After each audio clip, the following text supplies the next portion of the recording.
Assalamualaikum warahmatullahi wabarakatuh. Waalaikumsalam warahmatullahi wabarakatuh. Bismillahirrahmanirrahim. Alhamdulillahi rabbil alamin. Wassalatu wassalamu ala ashrafil anbiya'i wal mursalin, imamil muttaqin, sayyidil ghurril muhajjalin, wa ala alihi wa ashabihil mujahidin at-tahirin, amma ba'du. Saudara-saudara kaum muslimin rahimakumullah, sesungguhnya gaya hidup seseorang sangat ditentukan oleh cara bagaimana dia memandang hidup ini.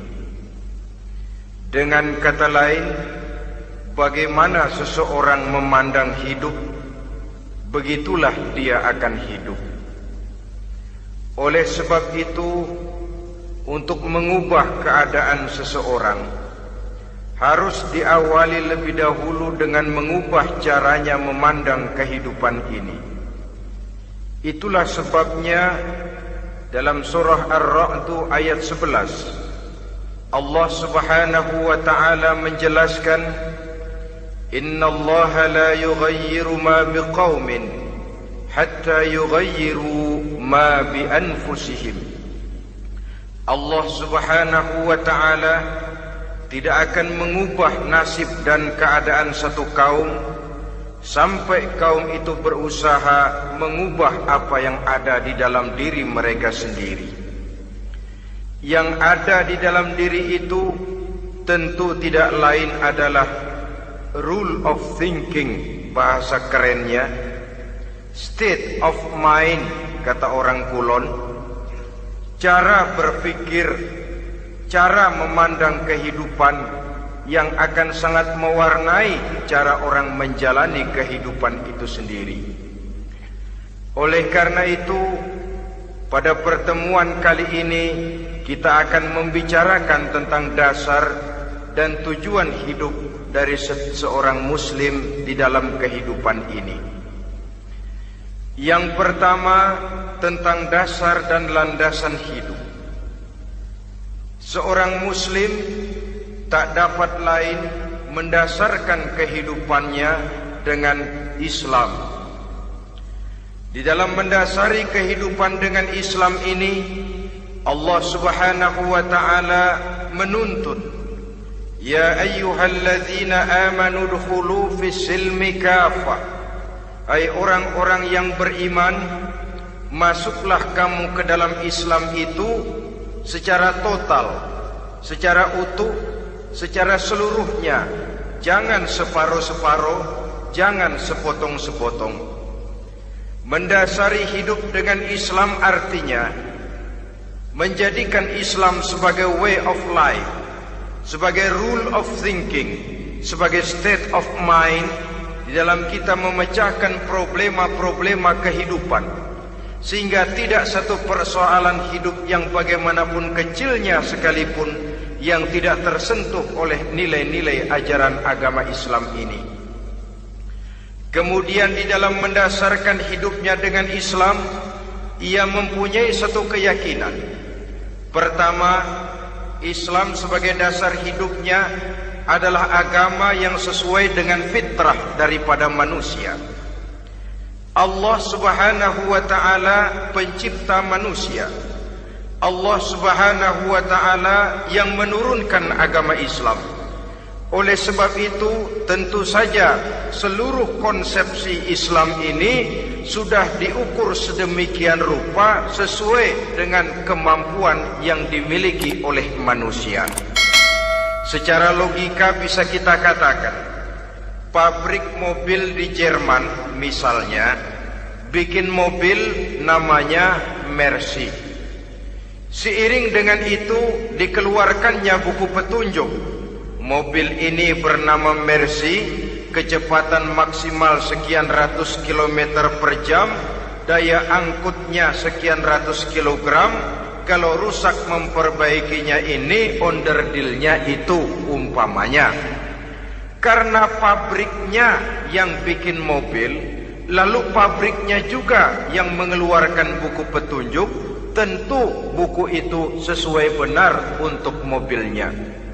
Dan logika mengatakan tidak bisa kita punya mobil Mercy rusak, kita perbaiki dengan menggunakan buku petunjuk yang dikeluarkan oleh pabrik mobil Fiat.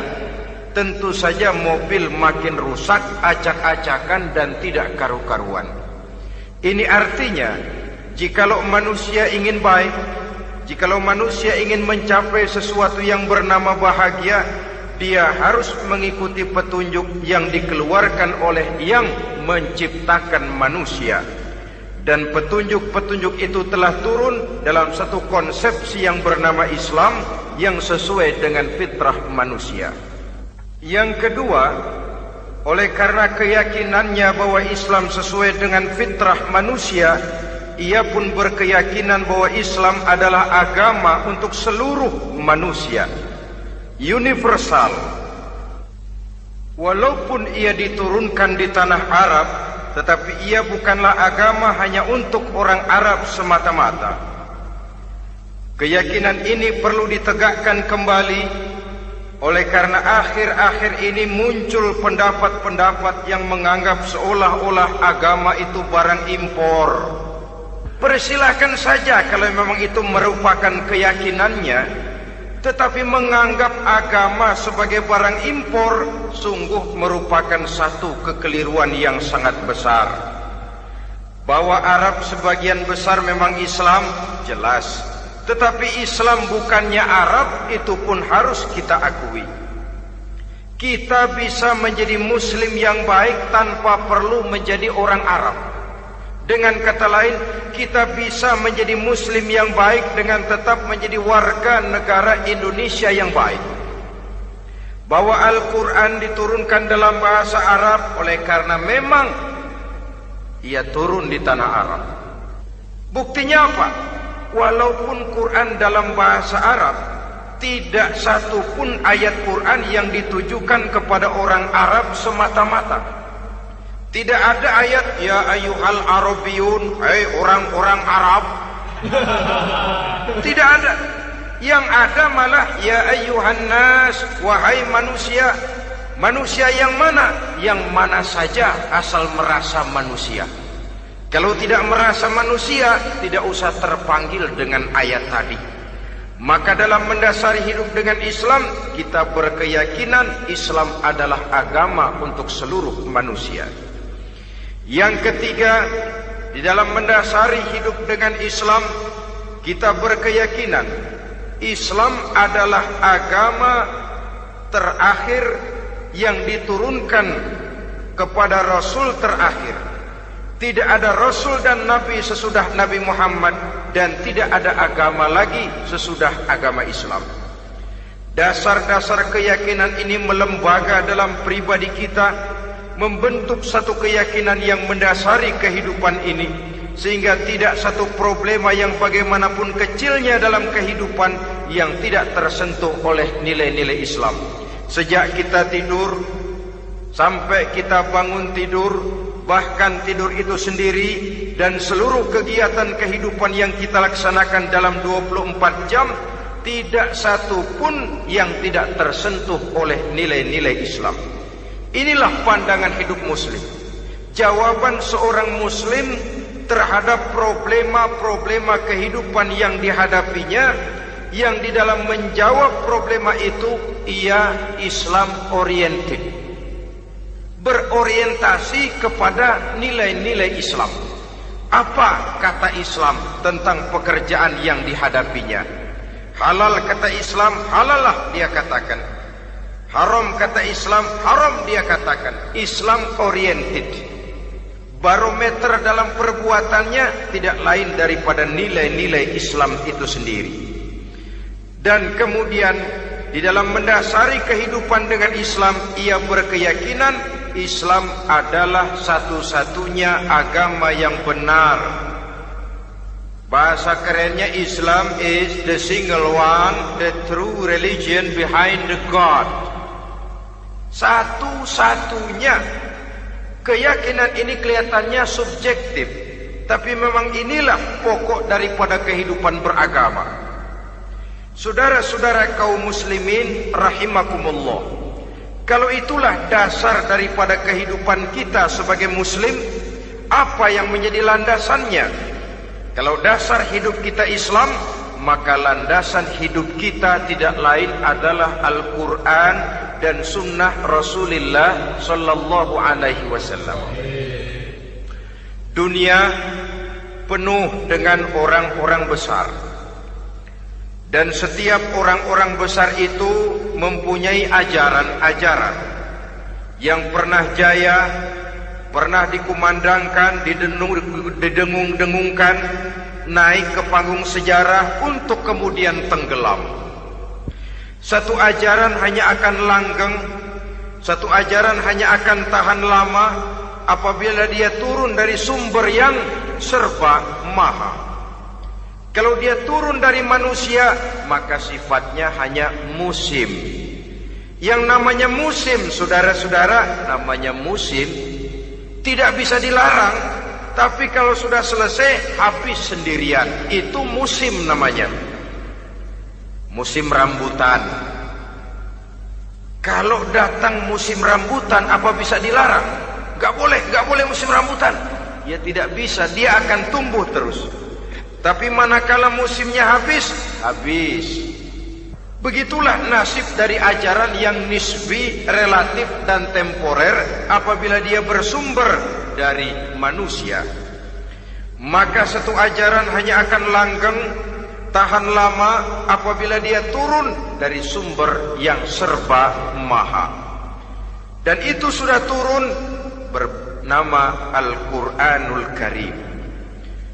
Sedangkan sunnah, saudara-saudara, merupakan penjelasan dari apa yang oleh Quran tidak dijelaskan dalam bentuk yang detail, melengkapi apa yang oleh Al-Quran hanya disebutkan dalam bentuk garis besarnya saja. Baik Quran maupun sunnah kita sebut merupakan dasar, landasan yang primer. Sedangkan untuk memahami Quran dan sunnah, kita memerlukan pendapat-pendapat orang yang ahli di bidang itu. Dalam hal ini kita sebut saja dengan ulama. Dan ini merupakan sumber yang sekunder dari landasan hidup kita sebagai seorang muslim. Dua rel ini, Quran dan sunnah, merupakan landasan di mana kereta api Islam ini berjalan. Quran dan sunnah. Saudara-saudara kaum muslimin rahimakumullah, oleh karenanya marilah kita menjadikan Quran dan sunnah ini sebagai imam di dalam kehidupan kita. Bukankah Rasulullah sallallahu alaihi wasallam pernah memberikan pilihan, man ja'alal Qur'ana amamahu qadahu ilal jannah wa man ja'alal Qur'ana khalfahu saqahu ilan nar. Siapa yang meletakkan Quran di depannya, dijadikannya Quran sebagai imam dan dia sebagai makmum, maka Al-Quran akan membimbing dia ke surga. Ya, surga di dunia ini, lebih-lebih lagi surga di akhirat nanti.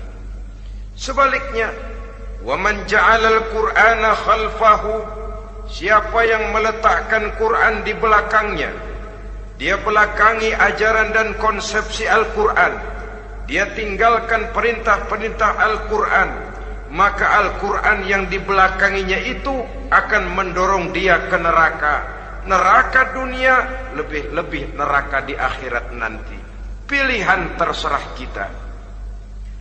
Jikalau kita mau menjadikan Quran sebagai imam, artinya kita menjadi makmum. Resikonya dimanapun, makmum wajib ikut imam. Imam takbir, makmum takbir, imam ruku, makmum ruku, imam i'tidal, makmum i'tidal. Jikalau Quran imam kita dan kita adalah makmum, maka itu berarti jikalau ke barat komando Quran, ke barat kita pergi. Jikalau ke timur kata Quran, ke timur kita menuju. Jikalau halal kata Quran halal kita katakan, jikalau haram kata Quran haram kita ucapkan.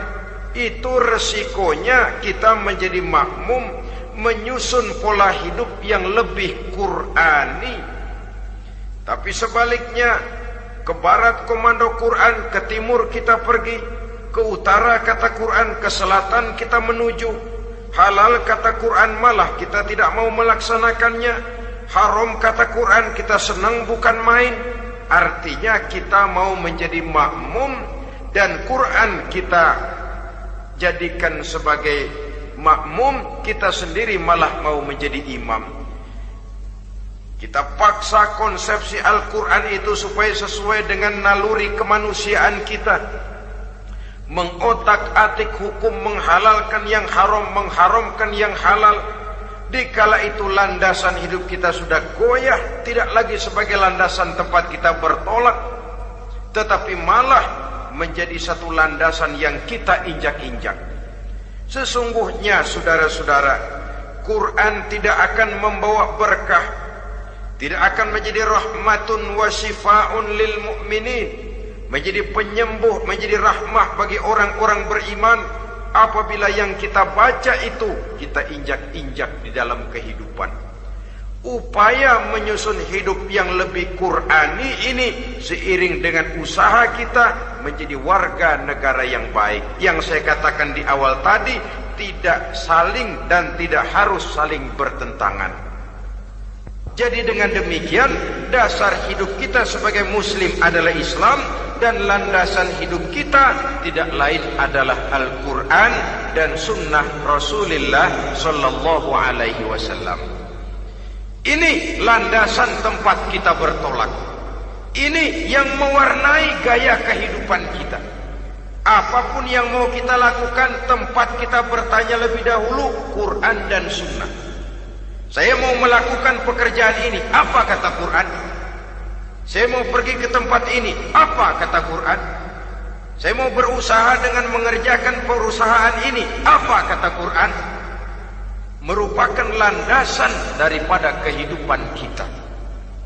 Ini yang saya katakan tadi, membentuk rule of thinking, state of mind, bahwa gaya kehidupan kita diwarnai oleh landasan hidup yang bertumpu pada ajaran Al-Quranul Karim dan sunnah Rasulullah Sallallahu Alaihi Wasallam. Baiklah ya, ini yang pertama tentang dasar dan landasan hidup. Yang kedua tentang tujuan hidup. Kalau sudah ada landasan tempat kita bertolak, lalu kemana pantai yang akan kita tuju? Mau apa sih kita hidup ini? Berleha-leha, menjalani acara rutin, bangun tidur sampai tidur lagi, kemudian besok begitu lagi, sampai menunggu datangnya sang ajal? Atau ada satu tujuan yang akan kita capai di dalam kehidupan ini? Apabila kita teliti, maka Al-Quran mengajarkan tujuan hidup setiap muslim pada dasarnya ada dua.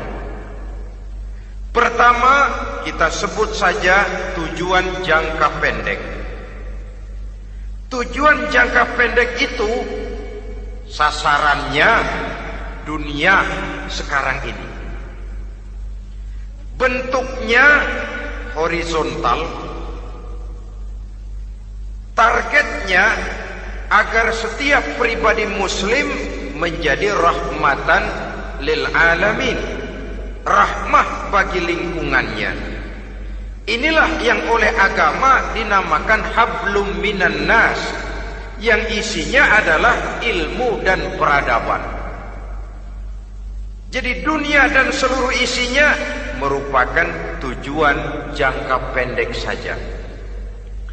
Untuk mencapai tujuan jangka pendek, dunia dan seluruh isinya, unsur penunjangnya adalah pendidikan, pengalaman, atau nasib. Makin tinggi pendidikan, makin mudah menjangkau hidup. Makin banyak pengalaman, makin mudah menguasai dunia. Atau karena faktor nasib, pendidikannya tidak seberapa, pengalaman pun kadang-kadang dangkal, tapi karena nasibnya lagi hoki, kata orang sekarang, nasibnya lagi bagus, dia naik ke panggung memegang peranan. Faktor yang namanya nasib ini ada, tapi tidak bisa dijadikan sandaran untuk menjangkau dunia dan seluruh isinya. Unsur penunjangnya, pertama pendidikan, yang kedua pengalaman, yang ketiga faktor nasib. Oleh karena itu, apabila kita ingin mudah mencapai dunia, yang pertama harus kita laksanakan bagaimana menempuh satu pendidikan.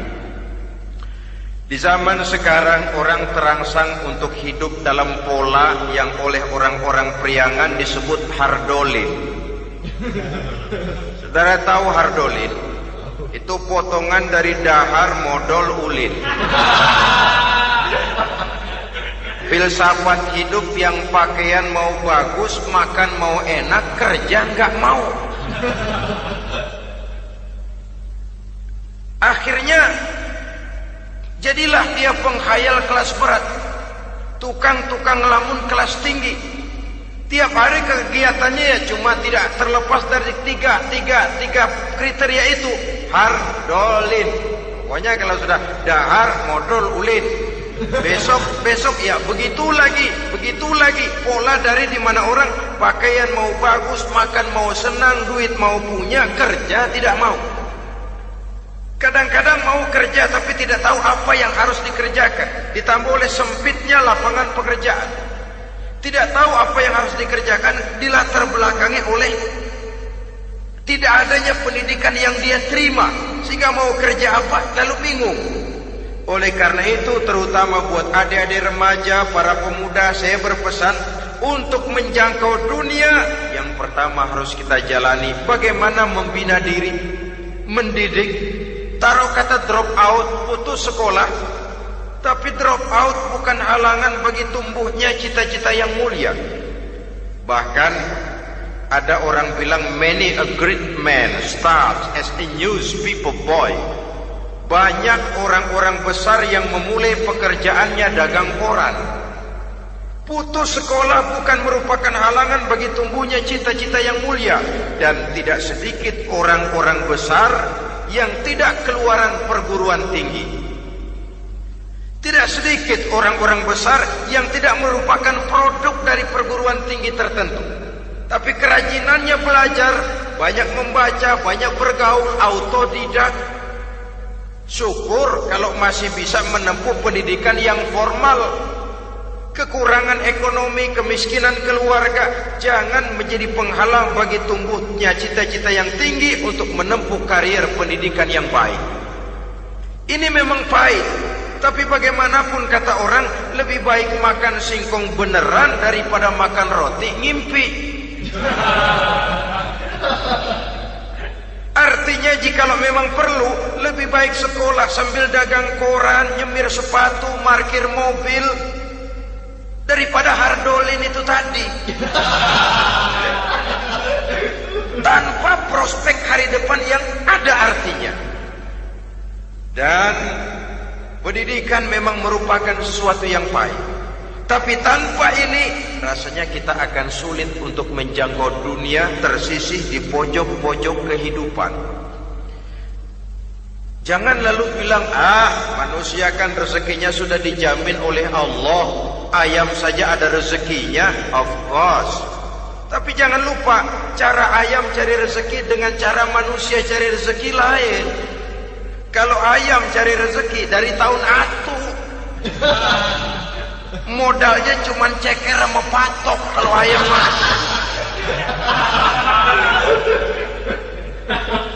asal bisa nyeker, bisa matok, ayam dapat rezeki.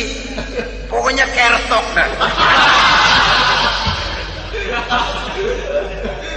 Tapi manusia cari rezeki, dia harus cari lapangan kerja. Lapangan kerja sulit. Sudah dapat lapangan kerja, harus punya keahlian. Untuk memperoleh keahlian, harus dengan pendidikan. Berhadapan lagi dengan saingan-saingan, karena pasaran tenaga kerja tiap tahun puluhan, kalau tidak ratusan ribu pasaran tenaga kerja yang masuk lapangan kerja.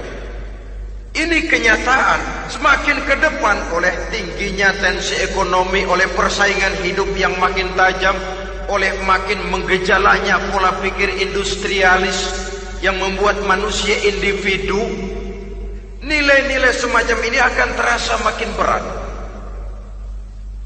Oleh karenanya, tanpa pendidikan sulit untuk menjangkau dunia. Yang kedua, pengalaman, tenaga expert. Sehingga orang mengatakan experience is the best teacher. Pengalaman adalah guru yang paling bijaksana. Dengan pengalaman kita makin dewasa. Dan orang sering mengatakan kegagalan hakikatnya adalah keberhasilan yang tertunda. Jangan takut gagal, kalau itu akan mengantarkan kita kepada pola hidup yang lebih dewasa, lebih tegar, lebih sanggup menghadapi kesulitan-kesulitan. Dan faktor yang ketiga, nasib. Kadang-kadang orang pendidikannya tidak ada, kadang-kadang pengalamannya tidak seberapa, tapi karena nasib, engkongnya misalnya jadi komandan Hansip, dia naik jadi anggota Hansip. Itu karena faktor nasib saja. Yang ketiga ini ada, tapi tidak bisa dijadikan sandaran dalam arti bahwa kita lalu mengandalkan nasib. Lo nanti udah gede mau jadi apa? Gua sih gimana nasib aja dah. Jadi orang syukur, jadi gembel nasib. Tidak bisa kita menghadapi hidup dalam satu alur spekulasi. Tidak bisa kita menjalani skenario kehidupan ini dengan bersikap untung-untungan. Karena kehidupan walaupun tidak bisa dipastikan, paling kurang bisa dirancang, bisa direncanakan, bisa ditargetkan, bisa dianalisa kemungkinan-kemungkinannya. Walaupun tidak bisa dipastikan, tapi bisa diperhitungkan. Sebagai manusia yang terikat oleh causality, oleh hukum sebab akibat, sewajarnya kita memperhitungkan kemungkinan-kemungkinan itu. Kira-kira 5, 10, 15 tahun yang akan datang, sejauh mana kesulitan-kesulitan dalam kehidupan ini, sejauh mana persaingan dalam hidup, sejauh mana tenaga kerja dibutuhkan, sejauh mana keahlian dan skill menunjang ke arah itu.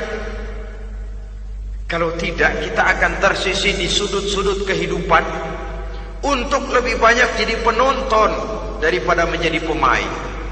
Padahal kita ingin jadi pemain, kita ingin aktif, kita ingin punya peranan karena kita oleh agama dituntut menjadi rahmatan lil alamin, menjadi rahmah bagi lingkungan di mana kita tinggal, mewarnai lingkungan, bukan cuma diwarnai oleh lingkungan itu sendiri. Itu tadi tujuan jangka pendek sebagai tujuan yang pertama. Yang kedua, tujuan jangka panjang. Tujuan jangka panjang ini sasarannya adalah akhirat. Bentuknya vertikal, targetnya adalah mardotillah atau ridho daripada Allah. Dan ini yang oleh agama dinamakan dengan hablum minallah, tali vertikal yang menghubungkan manusia langsung dengan Tuhannya. Untuk mencapai tujuan jangka panjang akhirat ini, unsur penunjangnya adalah prestasi ibadah. Kalau untuk tujuan jangka pendek, dunia dan seluruh isinya, pendidikan, pengalaman, dan nasib memegang peranan yang sangat penting, maka untuk akhirat, pendidikan, pengalaman, nasib tidak punya pengaruh banyak. Unsur penunjangnya adalah prestasi ibadah. Bagaimanapun tinggi pendidikan, bagaimanapun banyak pengalaman, tanpa prestasi ibadah, nol besar kita dalam pandangan Allah Subhanahu wa ta'ala. Saudara-saudara kaum muslimin rahimakumullah, itu sebabnya seorang muslim sholat, puasa, haji, zakat, yang kalaupun ada target dunia itu cuma side effect saja, sekedar satu efek sampingan. Target utamanya tetap tujuan jangka panjang, akhirat dan ridho Allah. Kenapa kita sholat? Untuk mencari ridho Allah. Kenapa kita laksanakan ibadah haji?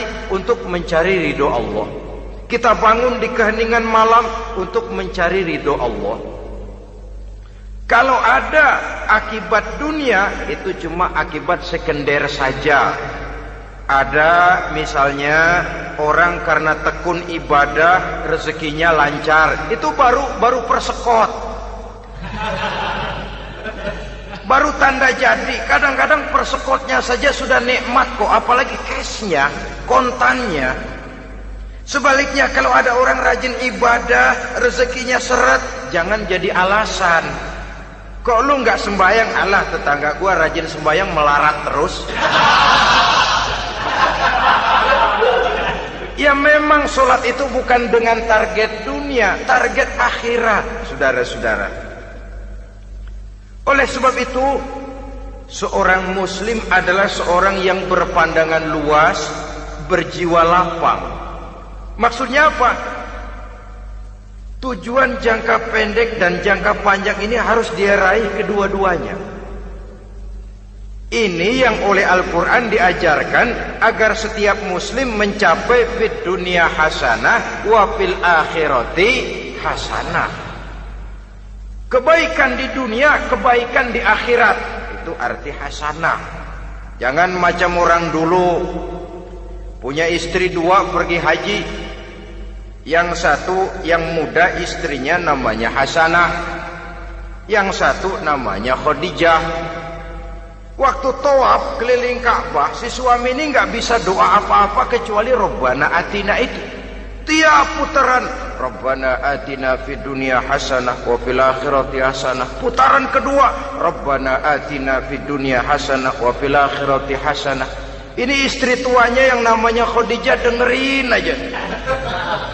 Akhirnya di satu saat dia colek suaminya, "Bang, mentang-mentang Hasanah bini muda disebutin melulu. Saya dong disebutin dalam doa." "Iya deh, ntar putaran selanjutnya." Suaminya blow on juga. Putaran kedua dia baca Rabbana Atina fid dunya hasanah wa fil akhirati Khadijah.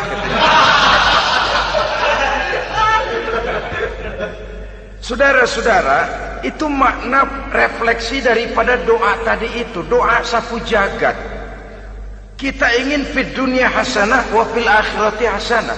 Tujuan jangka pendek dunia tercapai, tujuan jangka panjang akhirat dan ridho Allah juga tergapai. Oleh sebab itu Al-Quran menjelaskan, wabtaghi fima atakallahu ad-daral akhirah wala tansa nasibaka minad dunya. Dengan karunia yang diberikan Allah kepadamu, carilah bahagia akhirat. Wala tansa nasibaka minad dunya, tetapi jangan lupakan bagianmu dalam kehidupan di dunia ini. Cari akhirat, utamakan akhirat dengan tidak usah melupakan jatahmu di dunia.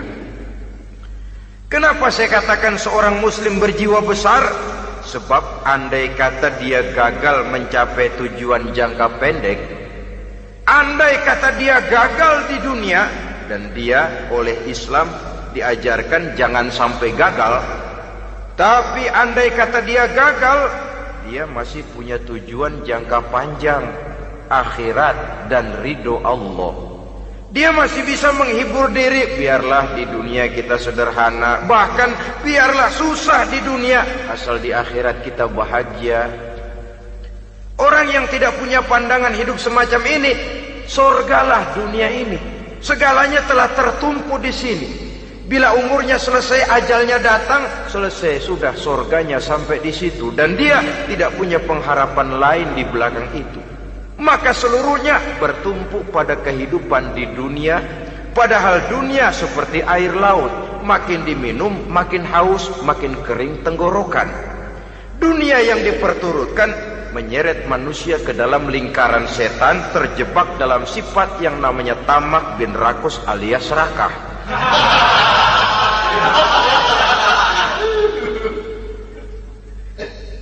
Andai kata dia gagal untuk tujuan jangka pendek, dia masih punya tujuan jangka panjang, akhirat. dia masih sanggup berkata, biar di dunia kita sederhana, bahkan biar kebelangsak sengsara susah di dunia, asal di akhirat kita bisa bahagia. Kan masih ada harapan. Yang paling bangpak, paling rusak betul, sudah di dunia sengsara, di akhirat celaka. Di dunia rumahnya gubuk, pinggir kali miring, asal hujan bocor, utang selebar warung. Bayang kagak, ngaji enggak, puasa enggak, saban malam merit mulu. Saudara hadirin yang saya hormati, lalu kapan mau bahagia kalau sudah di sini susah, di sana akan susah juga. Ini yang pertama, seorang muslim, seorang yang optimis, berjiwa besar, luas pandangan. Kegagalan dia dalam jangka pendek tidak menyebabkan dia melupakan tujuan jangka panjang. Yang kedua, positifnya apa? Cara dia mencapai tujuan jangka pendek diwarnai oleh keyakinan adanya tujuan jangka panjang. Dia memang benar cari harta, tapi karena dia yakin ada akhirat, Allah ridho apa tidak? Ini positifnya. Saya memang cari duit, tapi dengan cara ini Allah ridho apa tidak? Saya memang ingin berpakaian yang rapi, tapi dengan tidak menutup aurat begini, Allah ridho atau tidak? Saya memang bergaul menghormati teman, tapi terjebak dalam minuman keras karena menghormati teman, Allah ridho apa tidak? Ini orang yang punya tujuan jangka panjang. Segalanya diberikan bingkai dengan pertanyaan, Allah ridho atau tidak?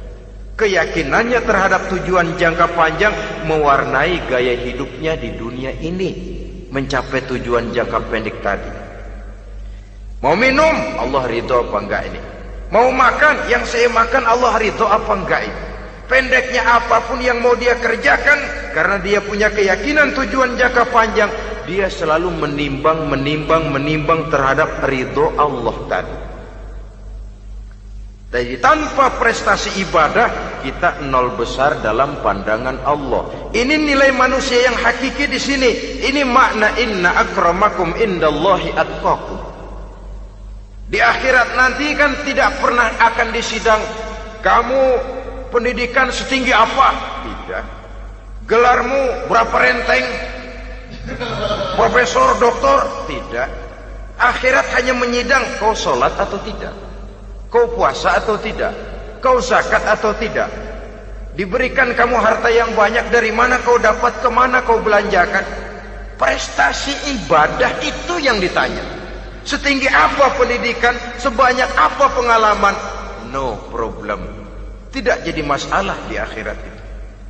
Prestasi ibadah itu yang akan kita persembahkan di hadapan Allah. Itu makna inna akramakum indallahi atqakum.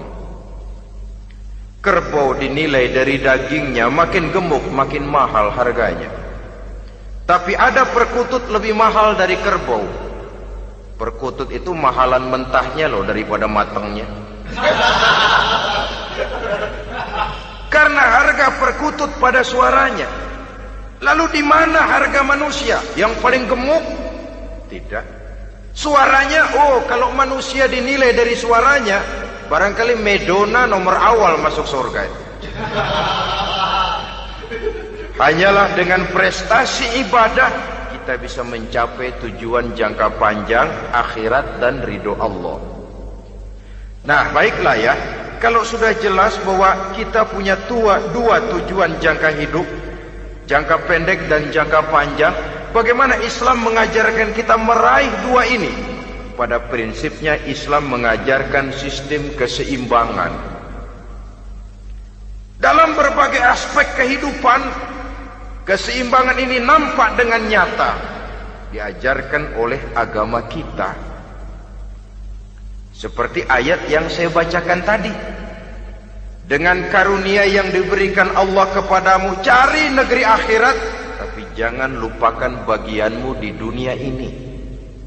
Dalam bentuk yang lebih nyata, bekerjalah untuk duniamu seolah kau akan hidup buat selamanya, tapi bekerjalah buat akhiratmu seolah kau akan mati besok. Manifestasinya dalam kehidupan, misalnya orang kaya diperintah membantu yang miskin, tapi orang miskin dianjurkan berusaha. Jangan mengandalkan hidup kepada yang kaya, seimbang. Kamu kaya, betul Pak, bantu yang miskin. Kamu miskin, iya Pak, berusaha. Seimbang. Tuan rumah diwajibkan menghormati tamu, tamu diwajibkan tahu diri, seimbang. Jadi bagaimana kalau sudah kita bekerja di sawah, di ladang, di pasar, di kantor, anggap kita akan hidup selamanya agar timbul gairah kerja. Tapi kalau sudah sholat, anggap kita akan mati besok supaya timbul khusyuknya. Nah, titik tekannya di mana? Stresnya itu. Walaupun Islam mengajarkan sistem keseimbangan, tapi Al-Quran tetap menggarisbawahi walal akhiratu khairul laka minal, bahwa bagaimanapun seimbangnya, akhirat itu lebih utama daripada dunia.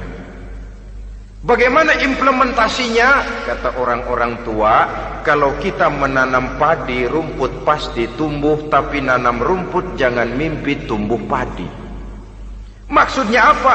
Kalau satu perbuatan kita niatkan karena Allah, dunianya pasti ikut. Tapi kalau satu perbuatan diniatkan karena dunia semata-mata, akhirat akan hilang. Sebab itu, biasakanlah berbuat sesuatu baik untuk tujuan jangka pendek, lebih-lebih untuk tujuan jangka panjang, dengan motif lillahi ta'ala. Jadi saya ulangi, satu perbuatan kalau sudah diniatkan karena Allah, dunia biasanya ikut. Tapi kalau diniatkan karena dunia semata-mata, akhirat akan luput. Padahal itu titik tekannya, walal akhiratu khairul laka minal ula. Saudara-saudara kaum muslimin rahimakumullah, ini tujuan hidup.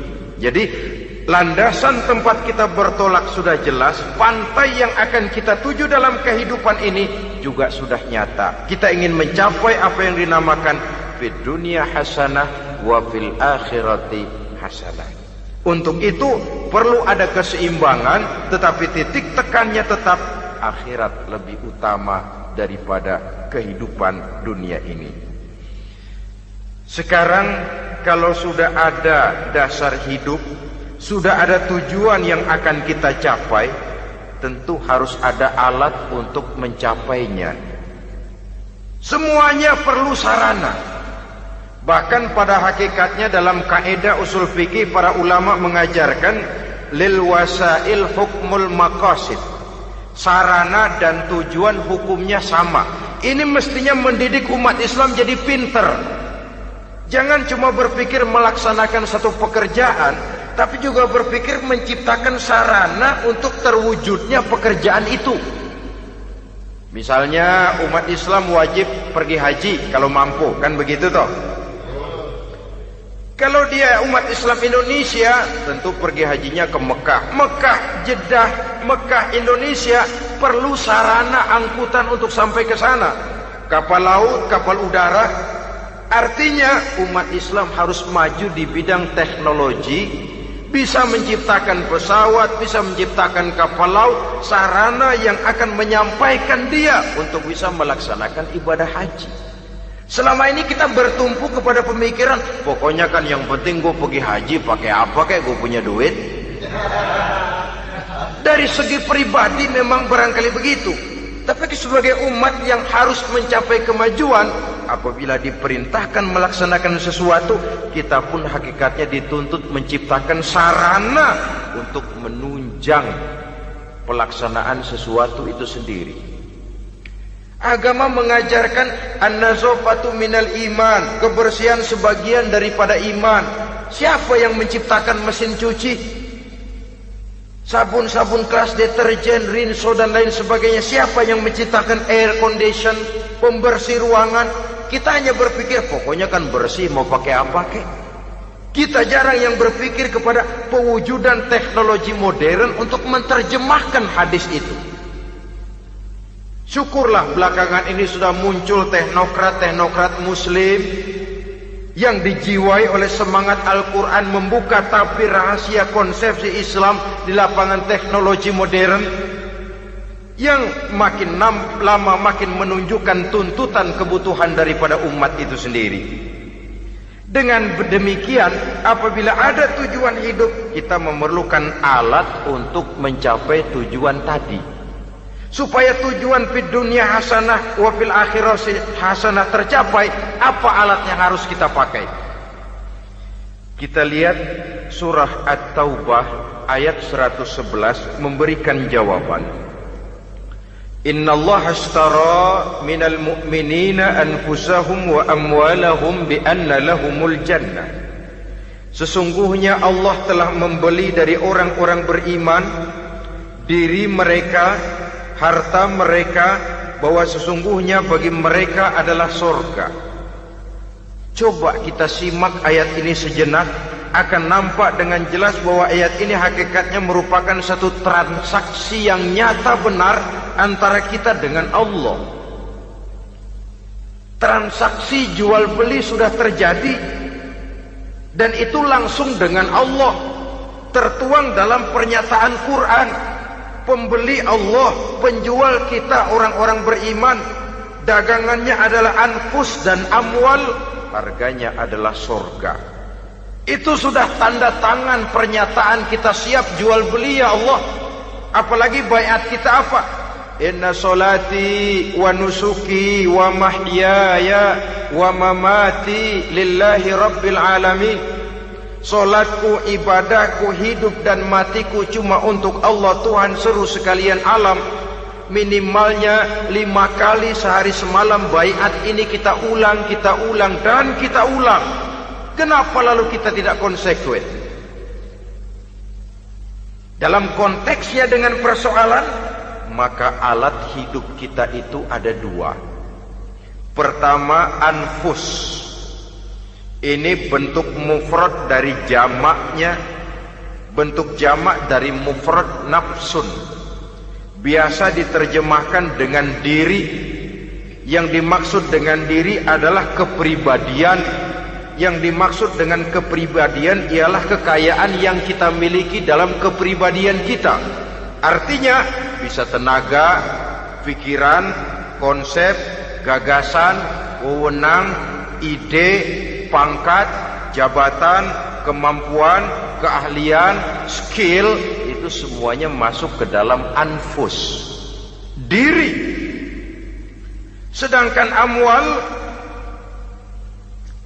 bentuk jamak dari mufrad malun, biasa diterjemahkan dengan harta. Pengertian di sini ialah seluruh bentuk-bentuk materi yang berada di bawah kekuasaan kita. Bisa rumah, bisa uang, bisa tanah, bisa kebun, bisa pabrik, bisa peternakan, itu semuanya amwal. Nah, baik anfus maupun amwal, diri, tenaga kek, pikiran kek, harta kek, pangkat kek, jabatan kek, wewenang kek, keahlian kek, untuk tujuan jangka pendek harus jadi rahmah bagi lingkungan. Untuk tujuan jangka panjang harus menunjang jalan menuju ridho Allah. Jadi kalau pangkat kita menjauhkan kita dari ridho Allah, itu bukan nikmat tuh, azab. Punya pangkat bukan melakukan kebaikan, malah melakukan kejahatan, setidak-tidaknya berdiri di belakang kejahatan, melindungi perbuatan-perbuatan munkar. Dalam kelas kakap melindungi korupsi, dalam kelas teri jadi backing tukang koprok. Umpamanya itu sudah menyalahi. Alat tidak digunakan untuk mencapai tujuan, itu untuk tujuan jangka pendek. Lalu amwal harta, uang, tanah, rumah, kebun untuk tujuan jangka pendek harus menjadi rahmah bagi lingkungan. Sedang untuk tujuan jangka panjang, baik diri maupun harta harus menunjang jalan menuju ridho Allah, harus meningkatkan prestasi ibadah kita kepada Allah Subhanahu wa ta'ala. Malah yang namanya amwal ini tanggung jawabnya lebih berat loh saudara. Kalau saudara diberikan ilmu, sidang akhirat cuma satu. Ilmumu kau amalkan untuk apa? Saudara diberikan umur panjang, pengadilan akhirat cuma bertanya satu, umurmu kau habiskan di mana? Tapi saudara diberikan harta, pertanyaan akhirat dua, hartamu kau dapat dari mana? Kau belanjakan kemana? Dari mananya dan kemananya ditanya, depan belakang. Kadang-kadang kan ada orang hartanya didapat dari jalan yang halal, dibelanjakan di jalan haram. Kerja peras keringat banting tulang setengah mati, begitu dapat duit beli buntutan, muter-muter kertas cari kode. Didapat dari jalan halal, dibelanjakan di jalan haram. Atau didapat dari cara yang haram, dibelanjakan di jalan yang baik. Menang judi, nyumbang pesantren. Nabi mengajarkan innallaha thayyibun la yaqbalu illa thayyib. Allah itu baik dan hanya menerima yang baik-baik saja. Tidak bisa mencuci kain dengan air najis. Kain akan tetap kotor. Saudara-saudara kaum muslimin rahimakumullah.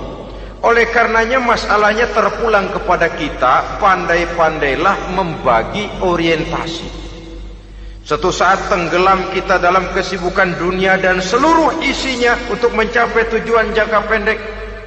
Lain saat tenggelam kita memfanakan diri untuk mencapai tujuan jangka panjang, akhirat dan ridho Allah.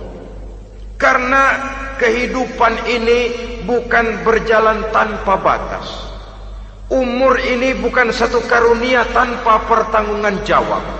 Satu saat setuju atau tidak, rela atau terpaksa, kita akan sampai kepada garis finish daripada perjalanan kehidupan dunia ini, yang memang merupakan satu perjalanan panjang, a walking tall. Kata orang Kulon, a walking tall, satu jalan yang demikian jauhnya. Entoh kita akan sampai ke garis finish. Bila datang ajal, senja kehidupan datang, malam menyelimuti. Datangnya tidak pernah kita sangka, tapi sekali dia datang, tidak satu kekuatan yang bisa menolak. Kehadirannya tidak pernah kita harapkan, tapi satu kali dia datang bertamu, pasti terjadi. Dan itu pasti akan kita temui. Alangkah malangnya pada saat kembali itu datang, kita tidak punya prestasi ibadah. Lalu apa artinya prestasi dunia? Apa artinya tujuan jangka pendek kalau kita harus kehilangan tujuan jangka panjang? Rumah kita yang besar, pangkat kita yang tinggi, harta kita yang banyak, bisakah menolong kita untuk kalau sudah kumpul di padang mahsyar nanti? Malaikat, jangan gebugin saya, rumah saya harga 2 miliar.